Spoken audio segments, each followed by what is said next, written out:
Assalamualaikum warahmatullahi wabarakatuh. Halo Ananda, apa kabar? Semoga kalian semua dalam keadaan sehat dan tetap semangat belajar. Kali ini saya berada di sebuah ekosistem kolam yang dihuni oleh beberapa jenis ikan seperti koi dan juga beberapa jenis tumbuhan seperti teratai dan keladi. Wah, sangat indah ya. Nah, selanjutnya saya juga berada di ekosistem laut. Ada beberapa jenis tumpukan dari terumbu karang dan juga ikan yang sangat indah. Selanjutnya, saya juga ada di pantai nih. Wow, sangat indah dan menyenangkan ya. Kemudian, ada beberapa jenis zebra yang berada di satu ekosistem padang rumput. Wow, sangat indah ya. Nah, kalian pasti tahu apa yang akan kita pelajari. Ya, kali ini kita akan belajar tentang interaksi makhluk hidup dengan lingkungannya. Ayo disimak bersama ya.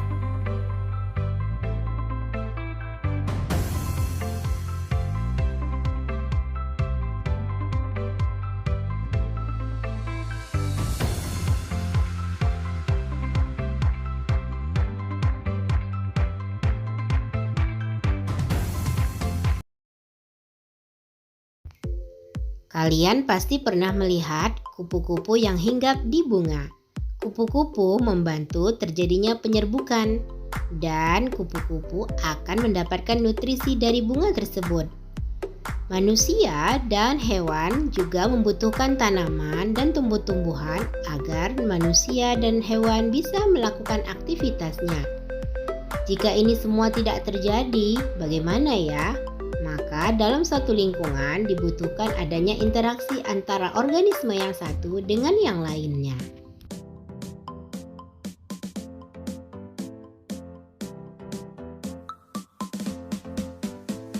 Apa yang dimaksud dengan lingkungan? Lingkungan dapat diartikan sebagai kombinasi dari berbagai unsur fisik, meliputi sumber daya alam seperti flora dan fauna, air, tanah, mineral, serta energi matahari.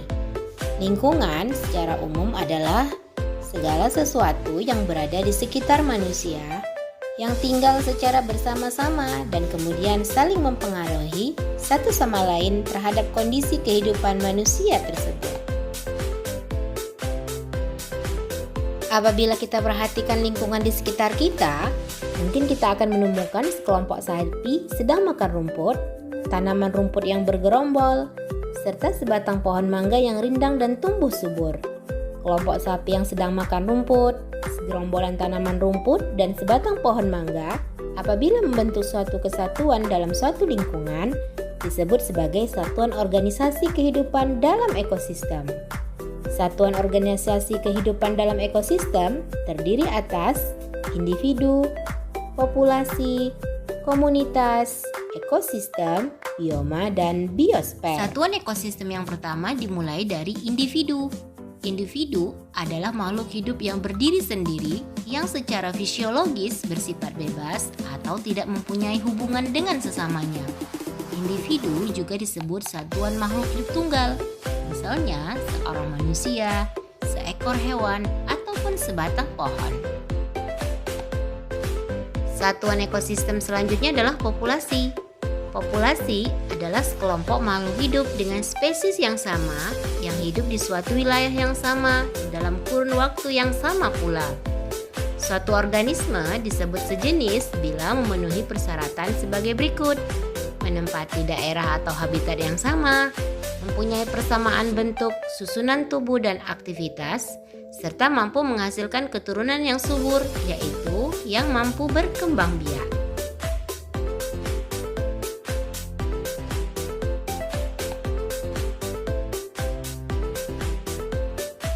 Satuan ekosistem berikutnya adalah komunitas.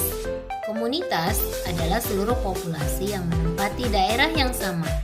Antar jenis makhluk hidup yang satu dengan yang lainnya akan terjadi interaksi di daerah tersebut.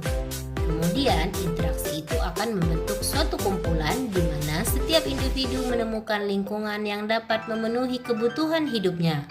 Kumpulan tersebut dapat menguntungkan maupun merugikan.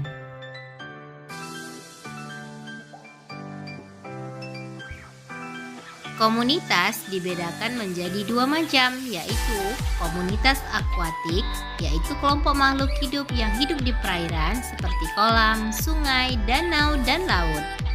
Ada juga komunitas terestrial atau komunitas daratan, yaitu kelompok makhluk hidup yang hidup di daratan seperti hutan, gunung, padang rumput, padang pasir, dan padang es. Ekosistem. Ekosistem adalah hubungan makhluk hidup dengan lingkungannya. Ekosistem yang ditempati banyak jenis makhluk hidup disebut komponen biotik. Ekosistem juga ditempati oleh benda mati yang disebut dengan komponen abiotik. Ekosistem berdasarkan terbentuknya dapat dibedakan menjadi dua macam, yaitu ekosistem buatan dan ekosistem alami. Ekosistem buatan adalah ekosistem yang sengaja dibuat oleh manusia, misalnya akuarium, kolam, waduk, dan sawah. Ekosistem alami adalah ekosistem yang terbentuk secara alamiah, misalnya ekosistem darat, ekosistem air tawar, ekosistem pantai, dan ekosistem air laut. Satuan ekosistem berikutnya adalah bioma. Bioma merupakan ekosistem dalam skala besar yang melibatkan iklim yang berinteraksi dengan keanekaragaman makhluk hidup yang khas akibat perbedaan letak geografis. Contoh bioma ada savana, stepa, gurun, taiga, dan padang rumput. Yang terakhir adalah biosfer. Biosfer merupakan tempat interaksi seluruh ekosistem yang ada di bumi. Biosfer meliputi semua lapisan kehidupan dari dasar laut yang dalam sampai lapisan udara di mana masih terdapat kehidupan. Biosfer merupakan kumpulan semua komunitas dan ekosistem yang ada di planet bumi, meliputi air, kulit bumi, dan atmosfer. Selanjutnya, kita akan mempelajari tentang komponen ekosistem. Setiap ekosistem mempunyai dua komponen, yaitu komponen abiotik dan komponen biotik. Berdasarkan peranannya dalam ekosistem, komponen biotik dibedakan menjadi produsen, konsumen, dan dekomposer atau pengurai.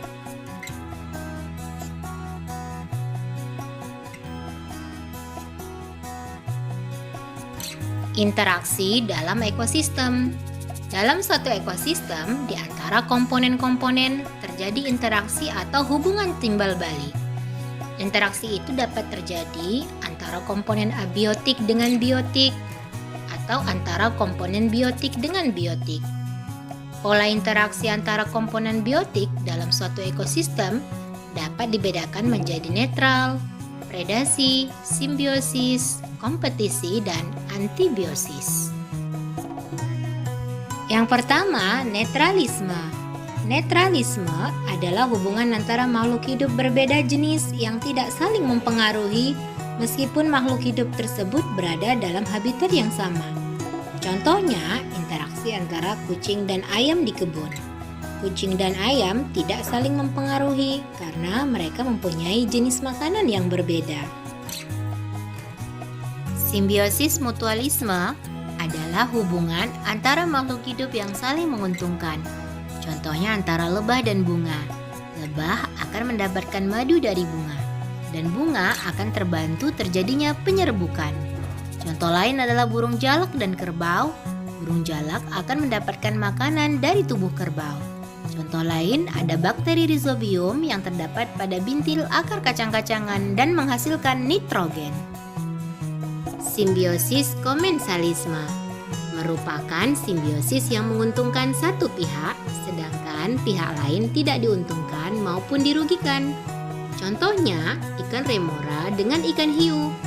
Ikan remora mendapatkan keuntungan dari ikan hiu, yaitu berupa energi untuk berpindah tempat dan memperoleh makanan dari sisa makanan ikan hiu. Sementara ikan hiu tidak mendapatkan keuntungan maupun kerugian. Contoh lain adalah tanaman anggrek dengan inangnya. Anggrek hanya menempel pada tanaman inangnya tetapi tidak mengambil makanan dari tumbuhan yang ia tempeli. Simbiosis parasitisme adalah simbiosis yang menguntungkan satu pihak, sedangkan pihak lain dirugikan. Pihak yang mendapat keuntungan disebut sebagai parasit, sedangkan pihak yang dirugikan disebut inang. Contoh, tumbuhan tali putri dengan tanaman inangnya. Tumbuhan tali putri tidak mempunyai klorofil sehingga tidak dapat melakukan fotosintesis. Untuk mendapatkan makanannya, tumbuhan ini menempel pada tumbuhan lain serta menyerap sari-sari makanan tumbuhan yang ditumpanginya sehingga merugikan. Predasi merupakan interaksi antara pemangsa dengan yang dimangsa. Hubungan antara pemangsa dan hewan yang dimangsa sangatlah erat. Pemangsa tidak akan dapat hidup jika tidak ada mangsa. Selain itu, pemangsa juga berperan sebagai pengontrol populasi mangsa. Contoh, interaksi antara kucing dengan tikus, ular dengan katak, harimau dengan kijang, atau ikan hiu dengan ikan yang lebih kecil. Selanjutnya adalah kompetisi. Kompetisi merupakan interaksi antara makhluk hidup yang berbeda jenis untuk memperebutkan satu hal yang sama, seperti makanan. Contohnya, persaingan antara kerbau dan kambing di padang rumput yang sama, atau persaingan antara harimau dan singa. Yang terakhir adalah antibiosis. Antibiosis adalah interaksi antara makhluk hidup yang satu dapat menghambat pertumbuhan makhluk hidup yang lain. Contohnya adalah interaksi antara jamur penicillium yang dapat menghasilkan racun sehingga menghambat pertumbuhan mikroorganisme. Dalam sebuah ekosistem terjadi aliran energi. Aliran energi disalurkan dari satu komponen ke komponen yang lain dalam sebuah rantai makanan. Dalam rantai makanan, hanya sebagian energi yang dialirkan ke tingkatan tropik selanjutnya. Sisanya digunakan untuk beraktivitas dan sebagian lagi terbuang. Pada gambar berikut, kalian bisa melihat matahari sebagai sumber energi diperlukan oleh tumbuhan sebagai produsen untuk menghasilkan oksigen dan karbohidrat yang akan digunakan oleh konsumen. Kemudian, konsumen akan diserap kembali oleh dekomposer. Dekomposer akan menguraikan sisa tumbuhan dan hewan yang sudah mati, mengubahnya menjadi nutrisi anorganik untuk kembali diproduksi oleh produsen.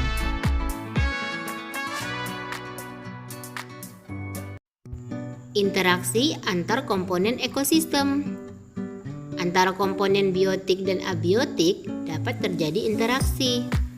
Adanya komponen abiotik dalam ekosistem dapat mempengaruhi komponen biotik. Begitu juga sebaliknya. Seperti tumbuhan dapat hidup dengan baik apabila tanah memberikan unsur-unsur yang diperlukan seperti air dan garam mineral. Sebaliknya, tanah juga akan menjadi subur bila di dalamnya terdapat mikroorganisme seperti cacing dan bakteri pembusuk yang menguraikan sisa makhluk hidup yang telah mati. Dalam suatu ekosistem, interaksi antara komponen biotik dan biotik dapat terjadi melalui peristiwa yaitu rantai makanan dan juga jaring-jaring makanan. Rantai makanan adalah peristiwa makan dan dimakan antar makhluk hidup dengan urutan tertentu.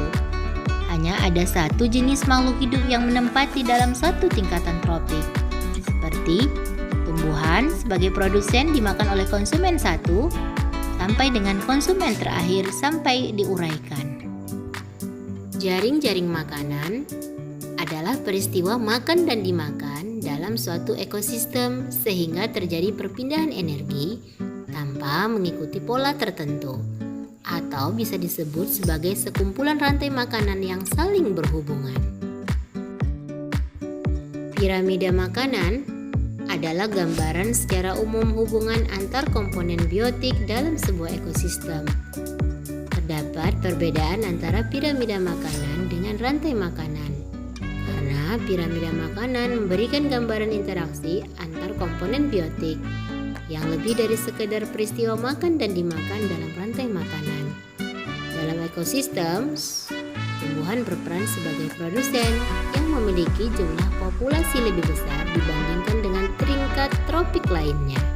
Jenis-jenis piramida makanan yang pertama ada piramida biomasa, yaitu salah satu sistem piramida yang menyatakan massa dari semua organisme yang berada pada suatu habitat tertentu. Pada Pada tingkatan tropik kelihatan jumlah produsen itu lebih besar daripada konsumen 1, 2, 3, dan seterusnya. Piramida energi yaitu terjadinya penurunan energi pada setiap tingkatan tropik. Semakin tinggi tingkat tropiknya jumlah energi, maka akan semakin mengecil. Sehingga produsen memiliki energi lebih besar dibandingkan dengan konsumen di tingkat tropik yang lebih tinggi. Piramida populasi adalah sebuah organisme yang berperan sebagai produsen harus memiliki populasi yang lebih banyak dibandingkan dengan konsumen di tingkat tropik berikutnya. Piramida populasi juga disebut sebagai piramida penyeimbang dari populasi setiap organisme. Karena sudah sewajarnya kelompok mangsa selalu lebih banyak dibandingkan dengan kelompok pemangsanya agar terjadi keseimbangan dalam ekosistem. Terima kasih telah menonton, semoga bermanfaat.